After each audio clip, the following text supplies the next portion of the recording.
Le lait. Nous avons tous grandi avec. Nous avons tous bu du lait durant notre enfance pour devenir grands et forts. Depuis des décennies, l'industrie laitière nous vante les bienfaits de ce produit naturel et sain. Mais elle n'est pas la seule. En France et en Allemagne, des laboratoires de recherche sur la nutrition recommandent de consommer quotidiennement du lait et des produits laitiers. Sous l'œil d'un scientifique, la variété de nutriments contenus dans le lait est phénoménale. Mais le lait est-il vraiment aussi bon qu'on le prétend? Aujourd'hui, son image est écornée. Et depuis plusieurs années, les pros et anti-lait se livrent un combat acharné. Le lait, sous sa forme actuelle, n'a plus grand-chose en commun avec le lait tel qu'il était à l'origine.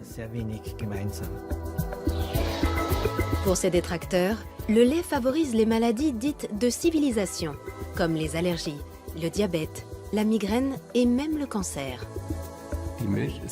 Le lait est un dopant biologique. Nous sommes face à un système qui stimule en permanence notre croissance. Je pense que les maladies de civilisation sont dues à une croissance trop rapide. Dans la bataille du lait, pro et anti-lait s'accusent mutuellement d'alimenter la polémique. Résultat, le lait et ses dérivés comptent aujourd'hui parmi les aliments les plus sujets à controverse. On étudie, on regarde, on n'est pas comme ça dans ce combat. Moi, je n'ai pas de combat, c'est les anti-laits qui sont en combat.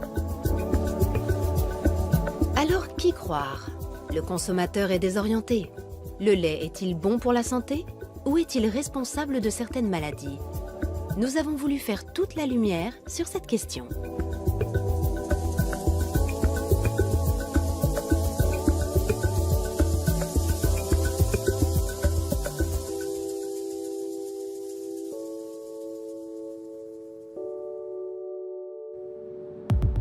Pour les besoins de cette enquête, nous sommes partis à la rencontre de scientifiques, de médecins et de producteurs de lait à travers toute l'Europe. Première étape, la Bretagne. Nous avons voulu savoir comment le lait est fabriqué aujourd'hui et quel est l'impact de sa transformation sur les consommateurs. La coopérative laitière Laïta a accepté de nous recevoir.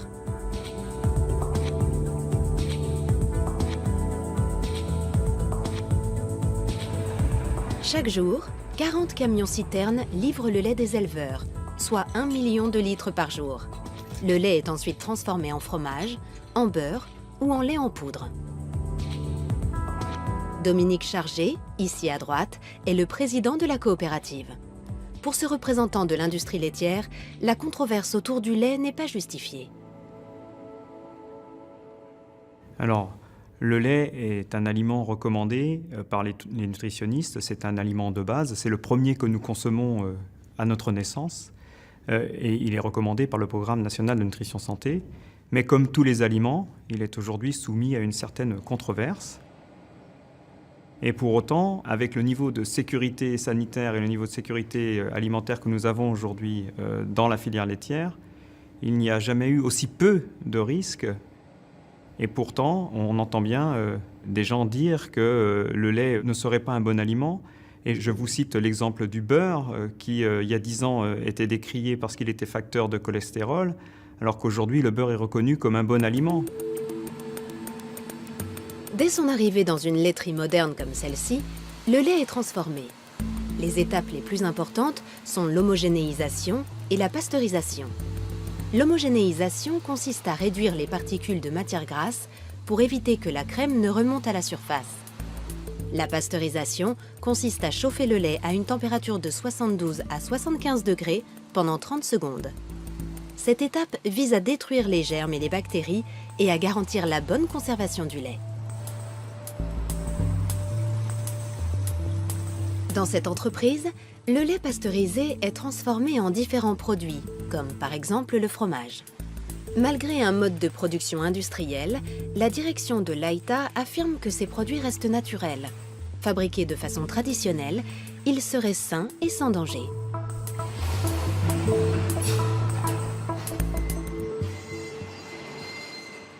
Nous fabriquons des produits à base de lait, comme le beurre, comme le fromage, comme les yaourts, de la même façon que nous les fabriquions il y a 40 ans, 50 ans.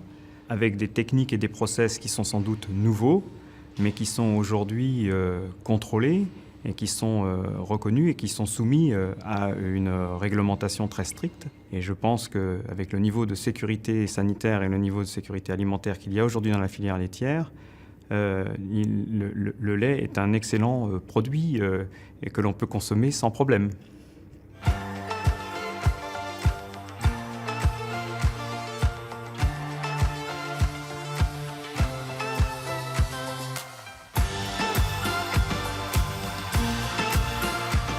Et vous, c'est quoi votre milk moment? Le lait serait donc sans danger? Ce n'est pas l'avis de certains spécialistes. Nous poursuivons notre voyage à Innsbruck, dans les Alpes autrichiennes. Notre objectif, découvrir si la transformation du lait a un impact sur notre santé.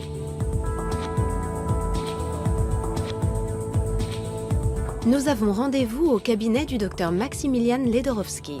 Ce médecin est spécialisé dans les intolérances alimentaires.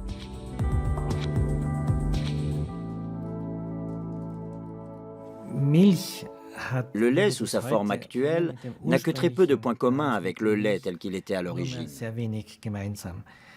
Il subit entre 20 et 30 étapes de transformation, allant de la montée en température, en passant par le stockage, le refroidissement, l'homogénéisation, puis la pasteurisation, à la séparation des globules, des matières grasses, etc. À la fin, entre le produit de départ et le produit d'arrivée, il n'y a que le nom qui soit resté le même.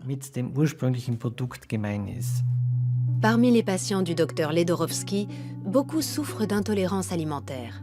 Des pathologies qui, selon lui, sont souvent liées aux méthodes de transformation de l'industrie agroalimentaire.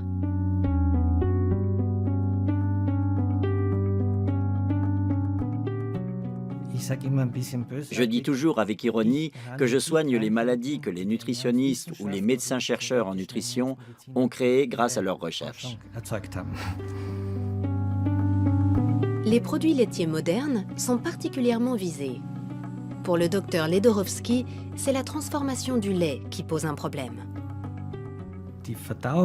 Notre système digestif est naturellement conçu pour digérer le lait et les produits laitiers tels qu'ils étaient à l'origine. Mais la récente évolution de l'industrie agroalimentaire est telle que notre corps n'a pas eu le temps de s'adapter. Il faudrait plusieurs générations pour y parvenir.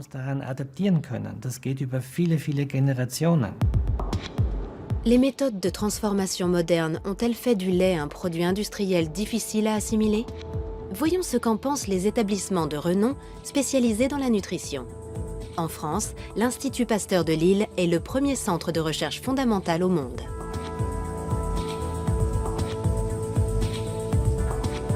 C'est une référence pour le gouvernement français et pour l'OMS, l'Organisation mondiale de la santé.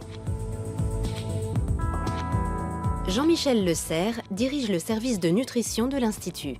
Nous lui avons demandé si la transformation du lait pouvait avoir des conséquences négatives sur la santé. C'est une drôle d'idée. Tous les aliments sont transformés et cette transformation peut apporter des modifications positives ou négatives. Les études qui sont faites sur les effets du lait sur la santé ont été faites chez des consommateurs de ces laits transformés, UHT, homogénéisés, pasteurisés. S'il y avait un effet négatif, alors que c'est ces laits-là qui sont étudiés et qui montrent qu'il y a un effet positif, on ne comprend pas. Donc il y a peut-être des transformations qu'il faut étudier, qu'il faut analyser, peut-être rectifier, mais en tout cas, il n'y a pas d'effet négatif notable significativement. Pour le professeur Le Serre, le lait est un aliment fondamentalement sain et sa transformation sans risque. Il soutient donc la recommandation officielle des autorités françaises qui conseillent de consommer 3 produits laitiers par jour. Le lait est particulier pour au moins 2 raisons. La première, c'est qu'il a une composition particulière et assez exceptionnelle. C'est un des aliments qui a la plus grande diversité en nutriments. Et l'autre raison qui me semble plus importante encore, c'est l'aspect symbolique de l'aliment. Le lait est l'aliment qui nourrit le petit. Et cette symbolique lui donne une force particulière.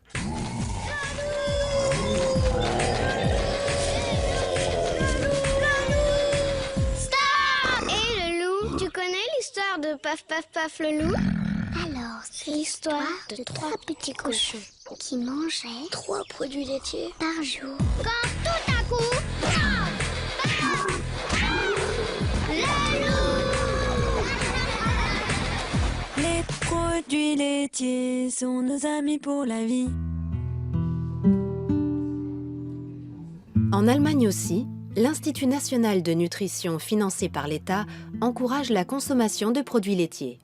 Idéalement, l'Institut préconise la consommation d'1 quart de litre de lait écrémé et de 2 tranches de fromage maigre par jour. L'Allemagne et la France sont les 2 plus gros producteurs de lait d'Europe. Dans ces 2 pays, l'industrie laitière est un acteur économique de poids. La France produit près de 25 millions de tonnes de lait de vache par an. L'Allemagne en produit près de 32 millions. Ces quantités colossales s'expliquent par l'efficience des élevages, mais aussi par l'utilisation de vaches à haut rendement et d'aliments concentrés.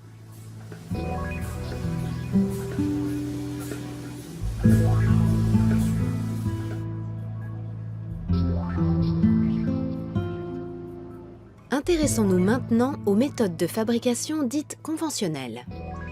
Nous nous rendons à la ferme Penneland, dans le nord de l'Allemagne. Philippe Kowolik dirige l'exploitation. Notre ferme compte 1 millier de vaches qui produisent du lait tous les jours. Il y a 3 traites quotidiennes et nous avons 4 étables distinctes, dans lesquelles les bêtes sont réparties en 6 groupes.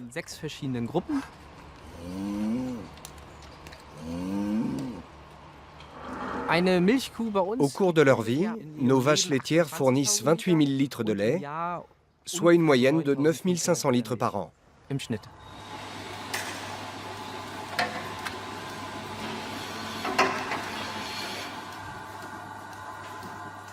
Pour une ferme conventionnelle, nous sommes légèrement au-dessus de la moyenne. Pour obtenir encore plus de lait, nous surveillons l'état de santé de nos bêtes et leur durée d'exploitation. Pour qu'une vache donne beaucoup de lait, elle doit être en bonne santé. Elle doit se sentir bien, sinon elle ne donnera pas beaucoup de lait. Tout va bien? Oui, super. Elles ne bougent pas. Ça prouve qu'on fait les choses bien. Elles ne sont pas nerveuses, elles ne nous repoussent pas et se laissent faire.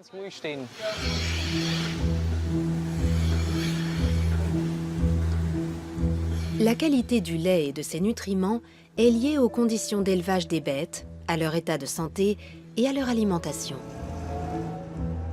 Ici, les vaches sont nourries avec de l'herbe et un mélange d'aliments énergétiques composés de maïs, de résidus de céréales et de colza. Autrement, elles ne seraient pas aussi productives. Mais à l'origine, les vaches ne sont-elles pas exclusivement herbivores? Les vaches laitières d'aujourd'hui ont besoin d'aliments concentrés. Si on leur laisse le choix entre de l'herbe et des aliments concentrés, elles iront en premier vers les aliments concentrés. Les vaches ont un certain besoin d'énergie que nous devons satisfaire. On ne peut pas les comparer aux bovins d'il y a 2000 ans. C'est impossible. Une vache à haut rendement, donc qui donne beaucoup de lait, est plus saine car elle est surveillée. Seule une bête bien soignée peut être en bonne santé et donner beaucoup de lait. Une vache ne fait pas ça toute seule. Le lait ne tombe pas par magie dans la cuve ou dans la bouteille. Avoir des animaux en bonne santé et productifs demande beaucoup de travail. Pour Philippe Kowolik, un élevage ultra performant n'a pas d'impact négatif sur la qualité du lait. Au contraire, dans l'ensemble, le lait serait même meilleur. Les nutriments sont restés les mêmes. Si on regarde 20 ou 30 ans en arrière, rien n'a changé. La qualité du lait s'est même améliorée grâce à la chaîne du froid, toujours à 4 degrés. Il faut refroidir le lait très vite. Ensuite, il part à la laiterie dans des camions-citernes. Toute cette chaîne est extrêmement efficace. Elle est contrôlée en permanence. Une fois par mois, on vérifie la qualité du lait de chaque vache. Il y a tellement de contrôles que je peux affirmer en toute bonne conscience que la qualité du lait s'est améliorée. C'est indéniable.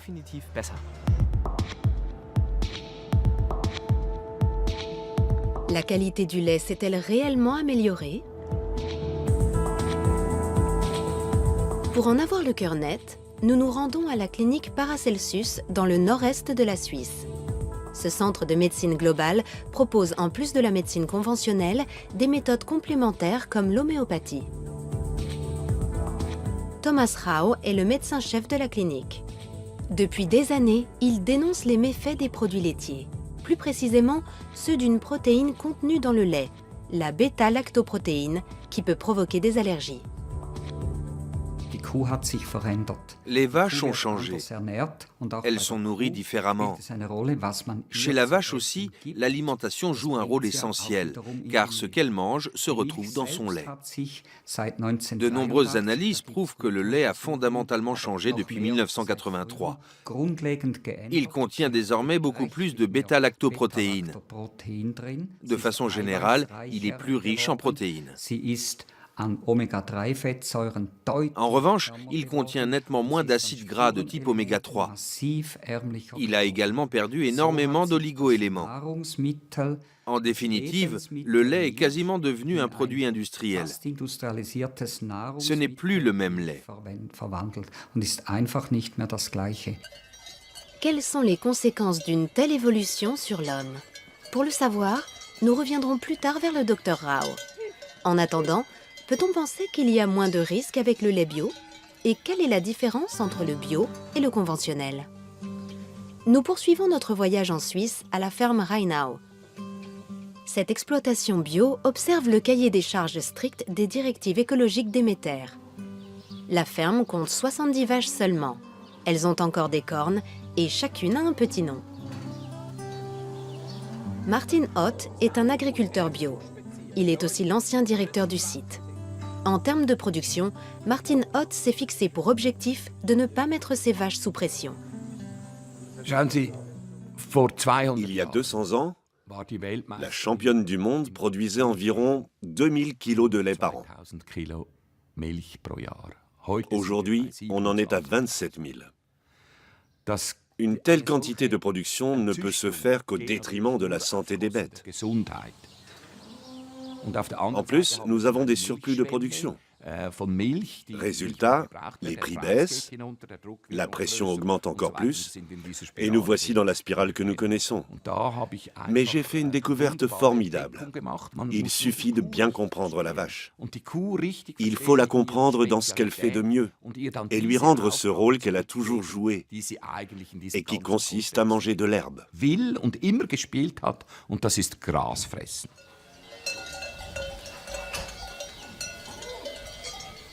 Les vaches sont donc faites pour manger de l'herbe. En tant qu'entreprise certifiée Déméter, la ferme Rheinau mise sur un élevage respectueux des besoins des animaux. Elle n'utilise donc aucun additif dans la nourriture, ni aucun médicament préventif tel que les antibiotiques. Avec les vaches à haut rendement, le recours aux antibiotiques est régulier. Il permet par exemple d'éviter une inflammation des pies. En principe, ces antibiotiques ne se retrouvent pas directement dans le lait. Mais de façon détournée, ils peuvent avoir un impact sur la santé des consommateurs. L'étude des statistiques nous apprend qu'une vache européenne dite normale reçoit un traitement par antibiotiques une fois par an. Ce sont des médicaments ultra efficaces qui perturbent l'équilibre bactériologique du lait. Du coup, la vache devient plus fragile.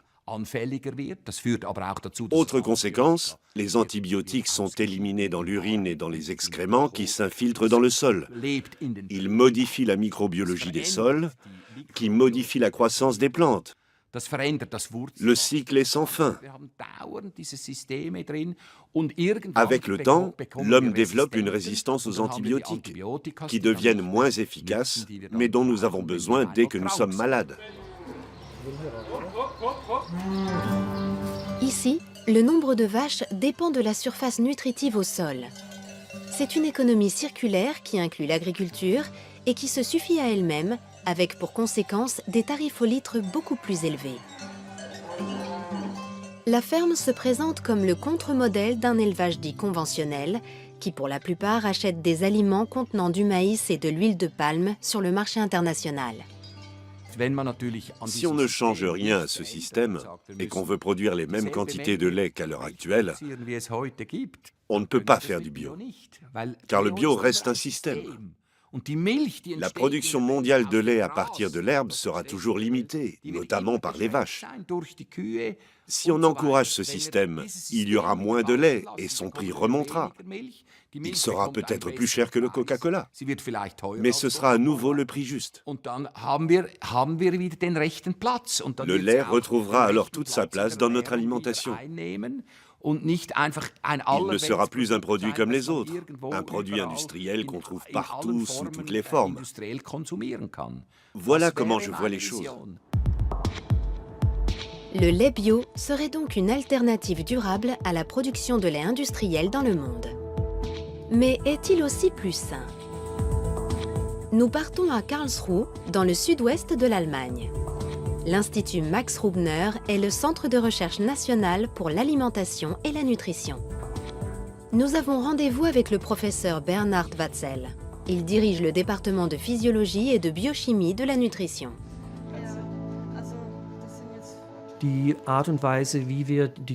La façon de nourrir les vaches a des conséquences sur la composition du lait. Avec les directives de production biologique, on constate un effet visible sur la composition en acides gras.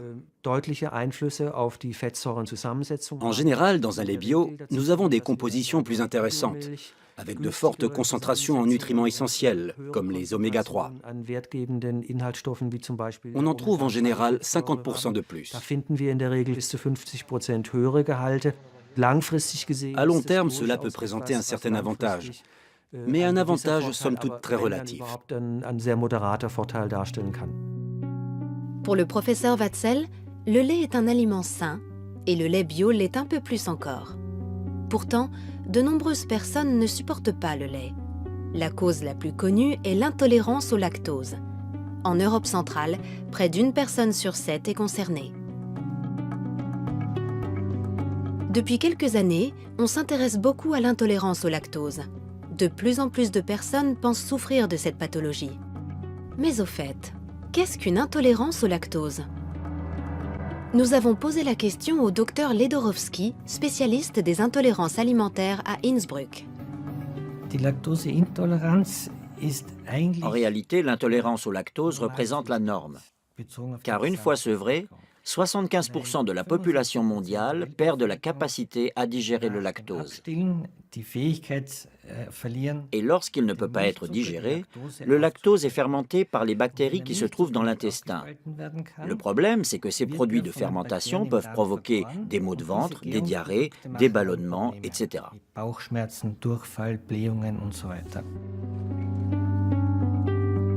D'après le docteur Ledorowski, l'intolérance au lactose est de plus en plus fréquente. Mais ce n'est pas le seul problème.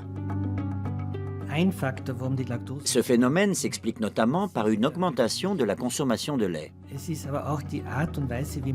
Mais c'est aussi la façon de transformer le lait qui est en jeu. La transformation des produits laitiers comporte tellement d'étapes qui peuvent déclencher une réaction que les intolérances augmentent forcément. On a tendance à incriminer le lactose, mais il s'agit souvent de l'association de plusieurs intolérances. Le lactose n'est pas le seul responsable. Avant, il n'y avait quasiment pas d'épaississant dans les produits laitiers. Aujourd'hui, il n'y a pas un yaourt qui ne contienne pas d'alginate, de farine de graines de caroube ou d'autres produits de ce genre, juste pour épaissir la texture ou améliorer le goût.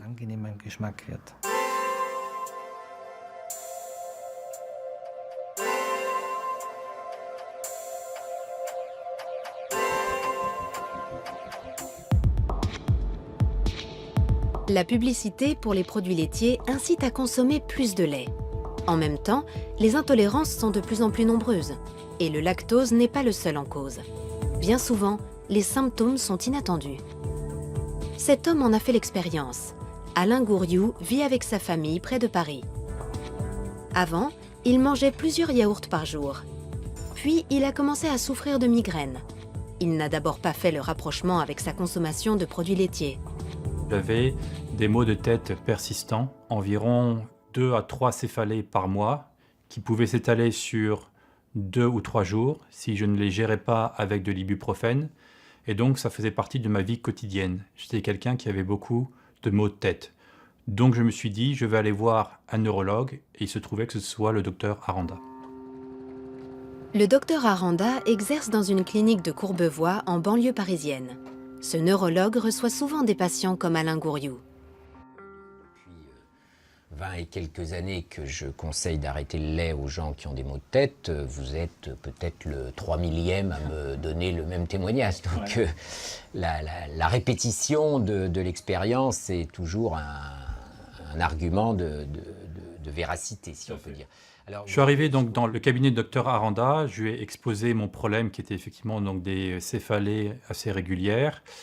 Et il l'a posé à un moment, il m'a regardé, il a dit on va essayer quelque chose, vous allez essayer d'arrêter les produits laitiers et voir ce que ça donne.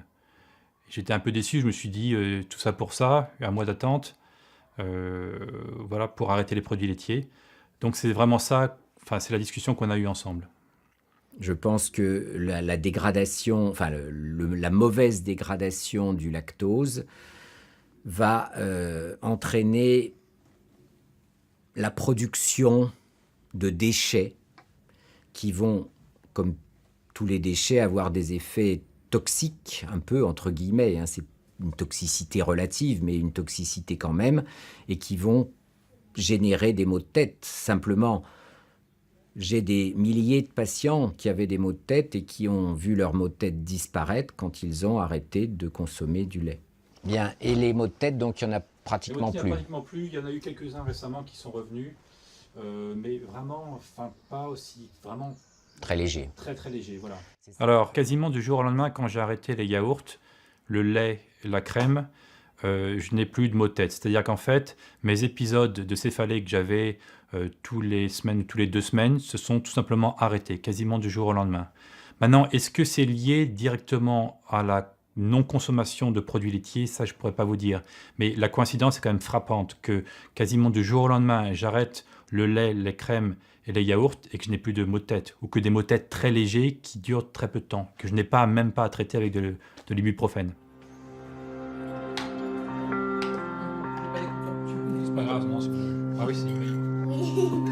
Aujourd'hui, c'est toute la famille Gouriou qui a en grande partie renoncé aux produits laitiers. Ils les ont remplacés par des substituts végétaux, comme le lait de riz. Beaucoup de gens qui consomment du lait avec des troubles intestinaux se plaignent d'être fatigués, de mal dormir, d'avoir la tête un peu embrouillée. Tout ça, ce ne sont pas des maladies, c'est pas bien étudié dans les études scientifiques, mais dans mon expérience, c'est vraiment très souvent mieux quand les gens arrêtent de lait. Ils se sentent plus en forme, plus en forme, la tête plus performante, etc. Retour à l'Institut Max Rubner. Pour le professeur Watzel, nutritionniste, les expériences médicales comme celle du docteur Aranda avec ses patients ne justifient aucune extrapolation. Les expériences de certains médecins avec leurs patients sont individuelles et je ne les remets absolument pas en question. Le problème, c'est qu'il s'agit de cas isolés. Ça ne correspond à aucune méthodologie scientifique. On ne peut pas transposer ces cas isolés et ces expériences à l'ensemble de la population. Les personnes qui supportent mal les produits laitiers ne souffrent pas forcément d'intolérance au lait. Il peut aussi s'agir d'une réaction allergique. Pour éviter ces désagréments, le docteur Rao de la clinique Paracelsus conseille à ses patients de supprimer les produits laitiers de leur alimentation. Avez-vous eu des infections? Une seule, mais qui a vite disparu. En 2 jours, je n'avais plus mal à la gorge. Qu'avez-vous changé dans votre alimentation? J'ai supprimé le gluten et le lait. Bien. Et comment le vivez-vous? C'est supportable? Oui, c'est bon aussi. On s'y habitue. Tous les produits qui contiennent des protéines de lait de vache comme les yaourts, le fromage, la crème sous toutes ses formes et tout ce qui contient du lait sont des produits qui posent un problème parce qu'ils sont très allergisants.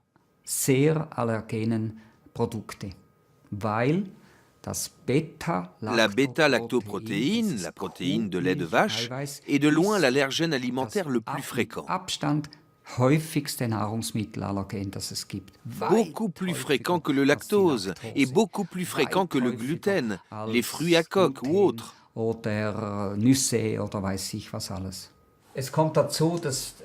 Avec 2 allergies alimentaires, chez vous le lait et le gluten, c'est 2 fois plus embêtant.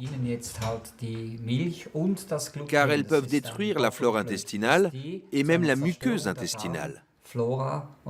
C'est tout le système immunitaire qui est perturbé.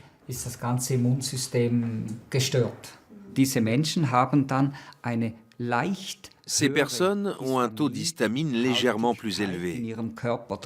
Du coup, elles réagissent plus fortement à d'autres allergies.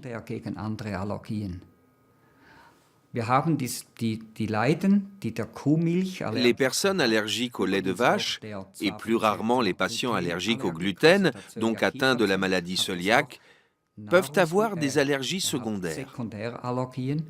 Elles peuvent être allergiques au pollen, aux fraises ou aux poils de chat. Ce sont des allergies croisées. Selon certaines estimations, environ 1% des adultes en Europe centrale seraient allergiques au lait de vache. À la clinique Paracelsus, en revanche, les chiffres sont beaucoup plus élevés. Si je considère mes patients entre guillemets normaux, ceux qui viennent juste faire leur bilan annuel, dans 60% des cas, je constate une allergie de type IgG4 à la lactoprotéine. Chez les patients atteints de maladies auto-immunes, on arrive à plus de 80%. Et chez les patients atteints d'un cancer, on est presque à 95%. Cela signifie que le nombre d'incidences augmente avec ces maladies. Et si je fais ce constat chez des centaines de patients, pour moi, ça a autant de valeur qu'une étude.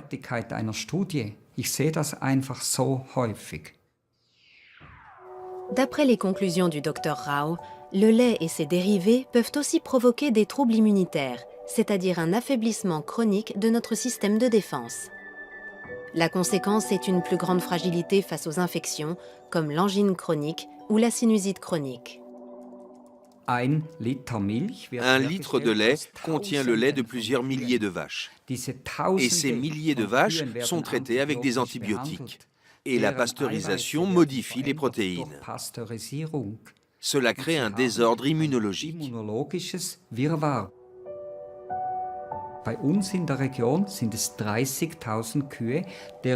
Dans notre région, c'est le lait de 30 000 vaches qui est mélangé pour ensuite être transformé. Cela signifie que nous avons 30 000 profils immunologiques individuels mélangés. C'est comme si une avalanche d'informations immunologiques s'abattait sur nos jeunes enfants.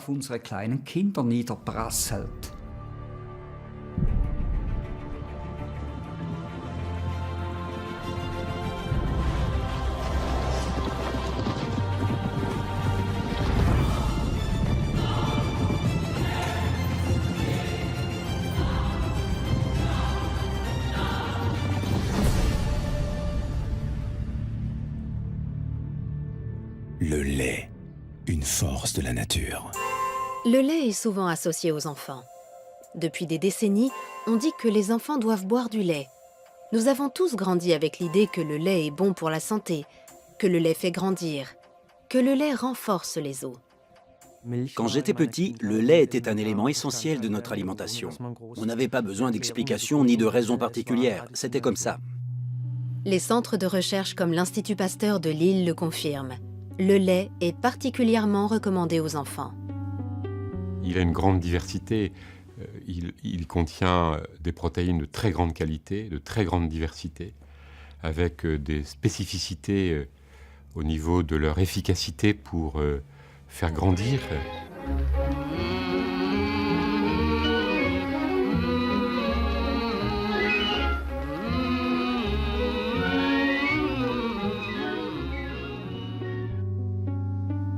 Mais pour les détracteurs du lait comme le docteur Ledorowski, médecin nutritionniste, il n'apporte aucun bienfait aux enfants ni aux adolescents, au contraire. Il y a quelques années, j'étais à un congrès de diabétologues à Leipzig qui présentait une étude nationale sur la consommation. Cette étude démontrait qu'une protéine animale ingérée par des enfants très jeunes présentait une corrélation importante avec leur surpoids à l'adolescence. Quand j'ai demandé quelle protéine animale, il y a eu un long moment d'hésitation. Puis on m'a répondu la protéine de lait. Vu sous cet angle, à l'heure actuelle, le lait n'a plus sa place dans l'alimentation de base des enfants après l'âge de 5 ans.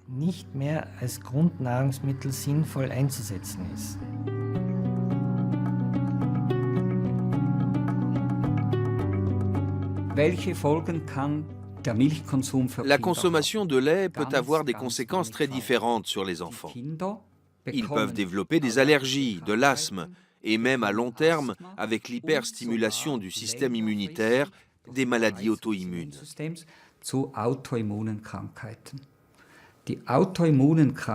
À ce jour, les maladies auto-immunes sont celles qui augmentent le plus chez les enfants. L'arthrite juvénile, le diabète et beaucoup d'autres.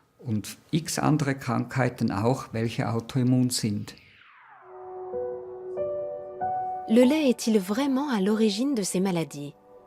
Le professeur Watzel ne voit aucun lien entre les deux. Les données scientifiques montrent que pendant l'enfance et l'adolescence, la consommation de lait n'a aucun effet négatif sur le poids ni sur le diabète. Au contraire, consommé de façon régulière et modérée, le lait a une action protectrice. Néanmoins, il faut bien regarder, surtout chez les enfants, quels produits on consomme.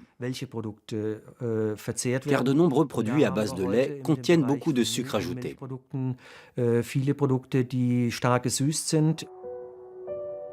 Ce ne sont donc pas forcément des produits que nous conseillons pour l'alimentation des enfants. En revanche, le lait, les yaourts nature et le fromage sont tout à fait recommandés, car ils contiennent une grande variété de nutriments essentiels. Le lait est un produit naturel et de qualité. Le lait est sain et il rend beau. C'est ce qu'affirme ce spot publicitaire.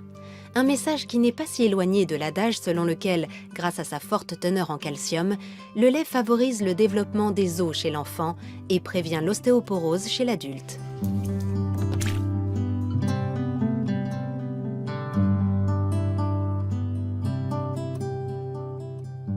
Toutes les études cliniques qui ont été faites, où on donne des produits laitiers ou du calcium à des personnes pendant une durée suffisamment longue, montrent que la densité de l'os augmente, la solidité de l'os augmente, la concentration en calcium de l'os augmente.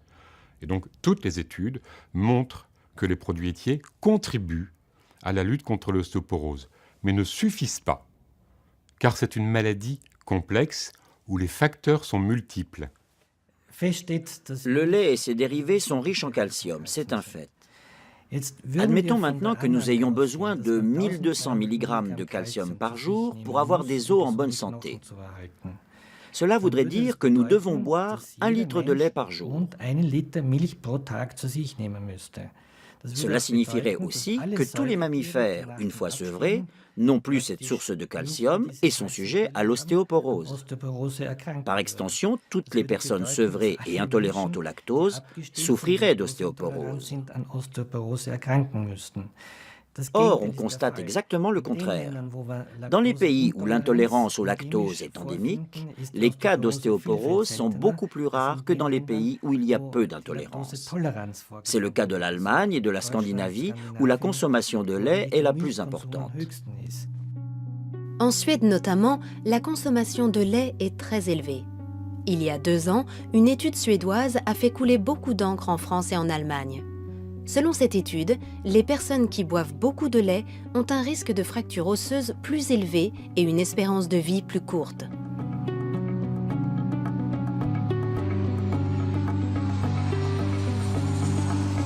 Nous décidons de nous rendre sur place.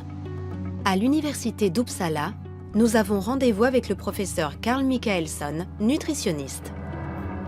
C'est lui qui a dirigé cette étude. Il a comparé les données de plus de 100 000 hommes et femmes suédois de plus de 40 ans.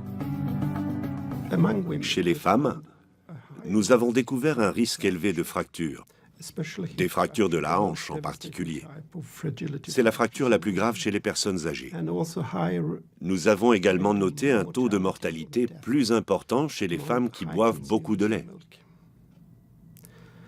Nous avons constaté cette même tendance chez les hommes, mais à une moindre échelle. Pour le professeur Michaelson, ces résultats s'expliquent par la présence de galactose, un composant du lactose. En laboratoire, les animaux qui ont reçu du galactose ont vu leur processus de vieillissement s'accélérer. La quantité de galactose administrée à ces animaux correspond à la dose présente dans 1 à 2 verres de lait, ce qui corrobore parfaitement les résultats de notre étude. Le lait et ses dérivés seraient-ils nocifs? Pour le professeur Michaelson, la question n'est pas aussi tranchée. Son étude fait clairement la distinction entre le lait à boire et les produits fermentés comme les yaourts et le fromage. Ces derniers contiennent nettement moins de galactose, mais cette étude a permis d'autres révélations. Nous avons également découvert que la consommation élevée de fromage, de lait caillé et de yaourt était associée à un risque légèrement réduit de fractures et de mortalité, contrairement au lait. Pour l'heure, si le professeur Michaelson ne donne aucune recommandation nutritionnelle, c'est qu'il n'est pas encore arrivé au terme de son programme d'études. Cependant, pour lui, une chose est d'ores et déjà sûre. Boire du lait en grande quantité ne permet pas de prévenir les fractures. Notre étude montre que le lait augmente le risque de fracture chez les personnes âgées, alors que nombre d'autres études démontrent qu'il ne diminue pas le risque de fracture, contrairement à ce qu'ont affirmé les producteurs de lait pendant des dizaines d'années.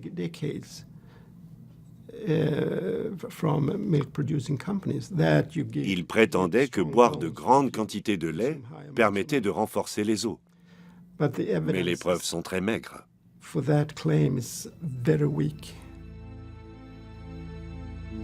Les Français et les Allemands devraient-ils boire moins de lait pour éviter tout risque de fracture? Non, répondent les spécialistes des deux pays. Les centres de recherche sur la nutrition maintiennent leur position, car la consommation de lait en Suède n'est pas comparable à nos pays. Par ailleurs, cette étude montre que boire du lait en quantité trop faible n'est pas bon non plus. Quand on regarde dans cette étude, les femmes consommaient environ 600 ml de lait par jour. Aujourd'hui, en France, on est à 100 ml. Donc ce sont deux choses qui sont totalement différentes. Et donc il faut se poser la question du pourquoi les excès de produits laitiers, puisque c'est un excès, ne sont pas bénéfiques. Il me semble qu'un excès n'est jamais bénéfique. Et donc moi, je ne recommande absolument pas l'excès. L'autre excès qui est bien démontré cette fois-ci, c'est que les personnes qui ne consomment pas du tout de produits laitiers, pour des tas de raisons, ça peut être des enfants qui n'en consomment pas pour des raisons qui sont liées à une intolérance quelconque, ont beaucoup plus de fractures, 2 à 3 fois plus de fractures. Ça, c'est totalement démontré. Cette étude suédoise aura eu le mérite de prouver une chose. Avec les aliments complexes comme le lait, il est difficile d'être catégorique. Par ailleurs, dans quelle mesure les résultats d'études isolées autorisent-ils l'extrapolation? Lorsqu'on s'intéresse aux effets des aliments sur la santé, il convient de se poser la question suivante. De quelles informations disposons-nous? Toutes les études ne sont pas aussi qualitatives. La communauté scientifique a défini des critères bien précis afin de juger de leur bien fondé. Quelle est la pertinence de ces données? S'agit-il d'observations pures ou d'expérimentations? Il existe toutes sortes d'études. Nous, les scientifiques, sommes en mesure d'établir un classement. Nous pouvons les ranger dans la catégorie des études convaincantes, des études plausibles ou de celles qui relèvent de la possibilité.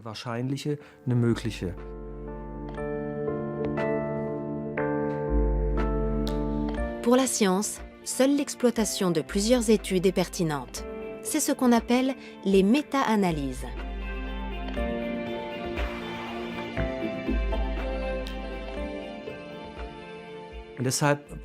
Je conseille toujours aux journalistes de ne pas se fier à une seule étude, car vous en trouverez toujours une qui confortera vos arguments ou votre interprétation.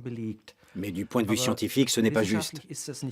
Nous devons prendre en compte l'ensemble des données. C'est le seul moyen d'évaluer de façon à peu près objective la valeur de ces informations.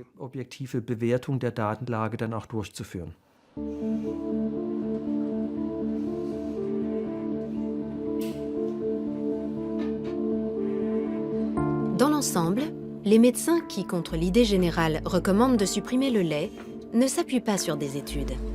Ils préfèrent se fier à leur expérience thérapeutique avec les patients, même s'ils n'ont pas la reconnaissance scientifique que peuvent apporter des études.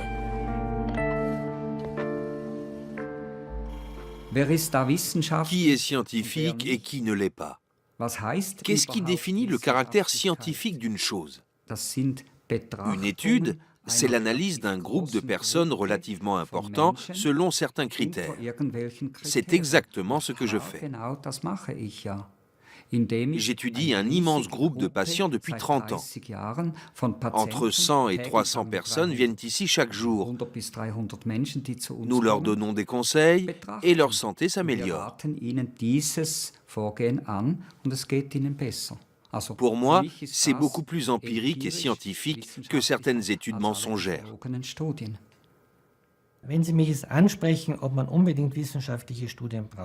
Si vous me demandez si ces études scientifiques sont vraiment indispensables, je vous citerai l'exemple de la migraine. Il n'y a aucune étude qui prouve scientifiquement ou statistiquement que les céphalées sont liées à la consommation de tel ou tel aliment. Pourtant, certaines personnes disent « Quand je mange du chocolat, j'ai mal à la tête. Quand je mange cet aliment-là, ça déclenche une migraine. » Mais je ne peux pas le prouver statistiquement. Pour autant, ces informations ont-elles moins de valeur que d'autres, alors que ma pratique me permettra d'en reproduire les effets?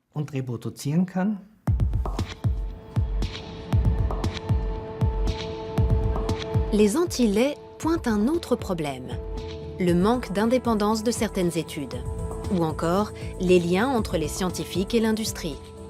Nous partons dans le sud de la France, dans la région de Nîmes.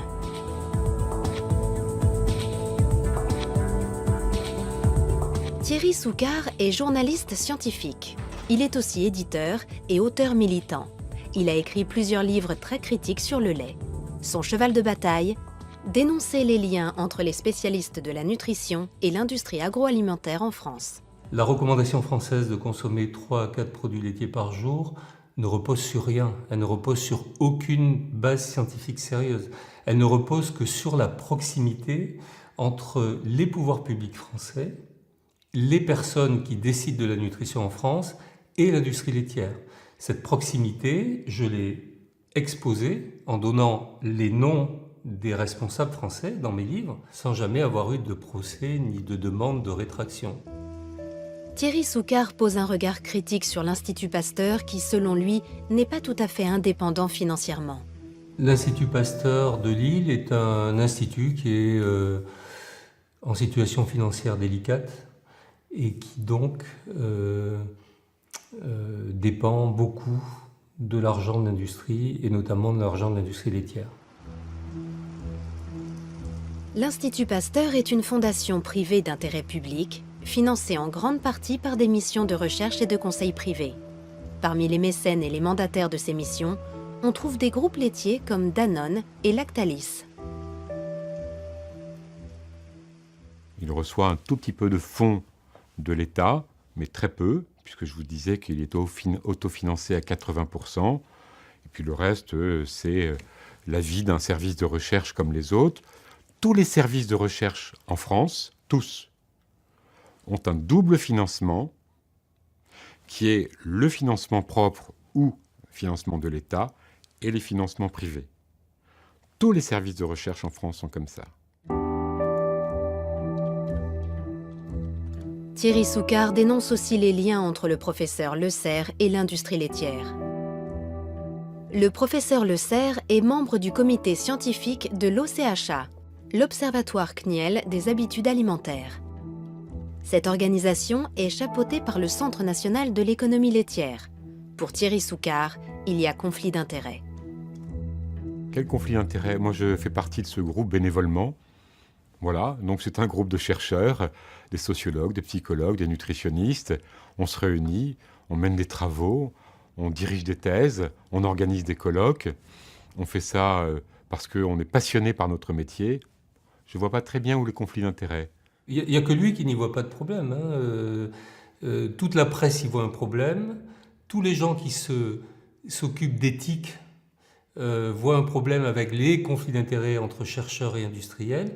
Mais quand vous interrogez un médecin ou un chercheur qui est lié à l'industrie pharmaceutique ou l'industrie agroalimentaire, évidemment, il ne voit pas de problème. Retour en Allemagne, et à la question qui nous préoccupe, le lait est-il bon ou pas pour la santé? L'ultime étape de notre voyage nous conduit à l'université d'Osnabrück, dans le nord-ouest de l'Allemagne. C'est ici qu'enseigne le professeur Bodo Melnick, dermatologue. Le professeur Melnick a développé une théorie sur le lait qui a fait beaucoup de bruit dans le milieu scientifique ces dernières années. Selon lui, le lait contiendrait un système de signaux biochimiques qui stimule la croissance et qui peut avoir de lourdes conséquences. Nous savons désormais que l'acné apparaît de plus en plus tôt, dès l'âge de 8-9 ans. Nous savons aussi qu'il dure beaucoup plus longtemps. Environ 50% des Américaines, par exemple, ont encore de l'acné à la trentaine. Le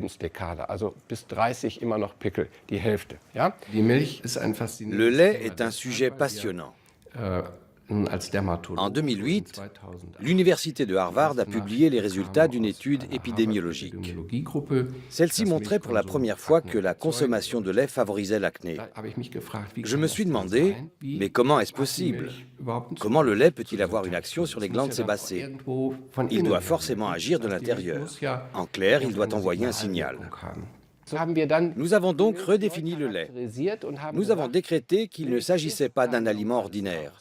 Il faut bien comprendre que le lait a un objectif, stimuler la croissance. Le lait joue un rôle capital. C'est un dopant biologique. D'après la thèse du professeur Melnick, le lait envoie 2 signaux de croissance dans le corps. Premièrement, ces acides aminés stimulent le foie qui produit l'hormone de croissance IGF-1. Deuxièmement, les micro-ARN, des petites particules génétiques, régulent les gènes humains pour stimuler la croissance. L'acné apparaît à la puberté, alors que notre corps est peut-être déjà en train de stimuler le développement anormal d'autres glandes. Et ça continue jusqu'au diabète. Si ces signaux sollicitent en permanence nos glandes, c'est là qu'apparaissent le diabète, le surpoids, l'insuline qui fait grossir les cellules adipeuses et pour finir les maladies liées à la démence. Pour Parkinson, qui est aussi une maladie neurodégénérative qui évolue en permanence, il y a une corrélation évidente avec la consommation de lait. Nous sommes face à un système qui stimule en permanence notre croissance. Je pense que les maladies de civilisation sont dues à une croissance trop rapide. Selon le professeur Melnick, cette croissance excessive peut même augmenter le risque de cancer. Le lait contient une particule génétique spécifique également fabriquée par les cellules cancéreuses pour accélérer leur croissance. On l'appelle OncoMIR21.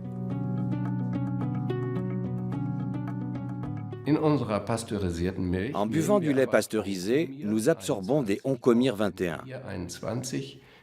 En effet, la particule génétique MIR21 du bœuf est parfaitement identique à celle de l'homme. C'est extrêmement dangereux. Je pense que le lait pasteurisé devrait être retiré de la vente. Je conseillerais vivement aux patients qui veulent boire du lait de choisir du lait UHT, car cette étape de chauffage à très haute température annule cet effet.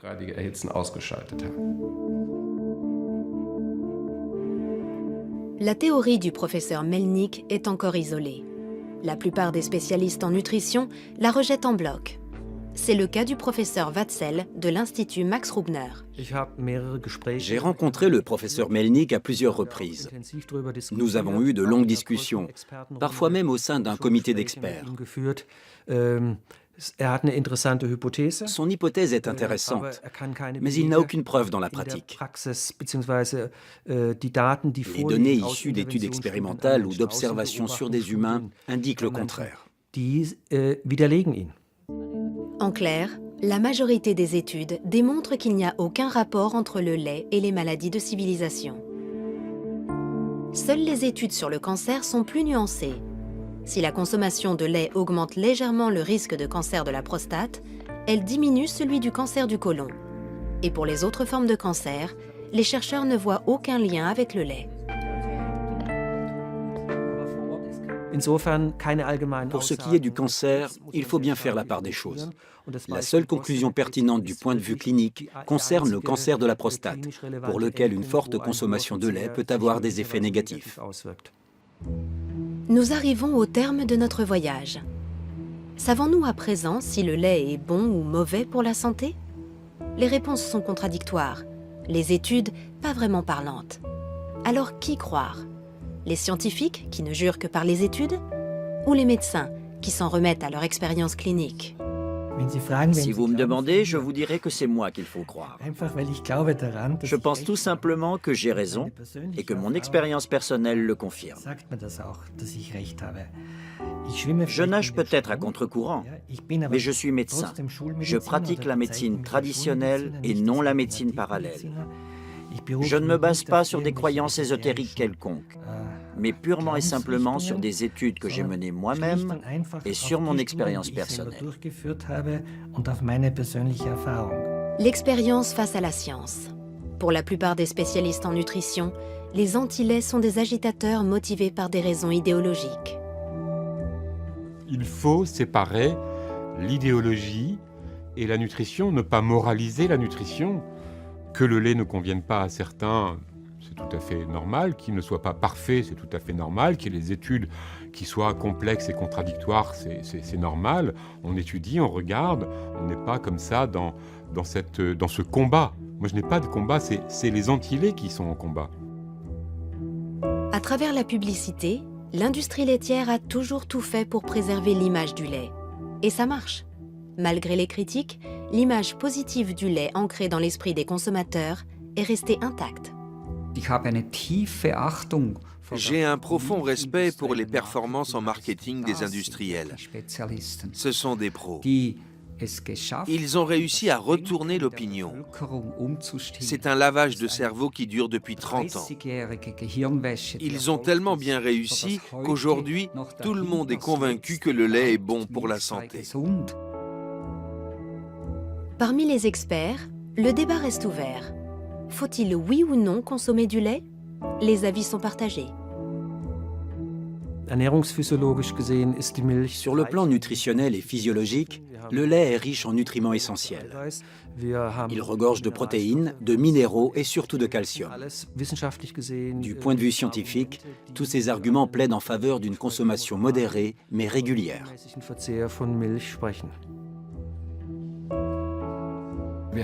Ces produits sont désormais présents dans de nombreux domaines de notre alimentation.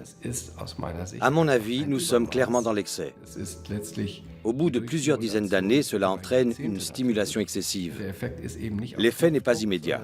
Il est long, insidieux et peut donc passer inaperçu. Notre enquête a révélé plusieurs choses. Le lait provoque plus de désagréments qu'on ne le pense. Sa suppression peut permettre à l'un ou l'autre patient de retrouver un certain équilibre.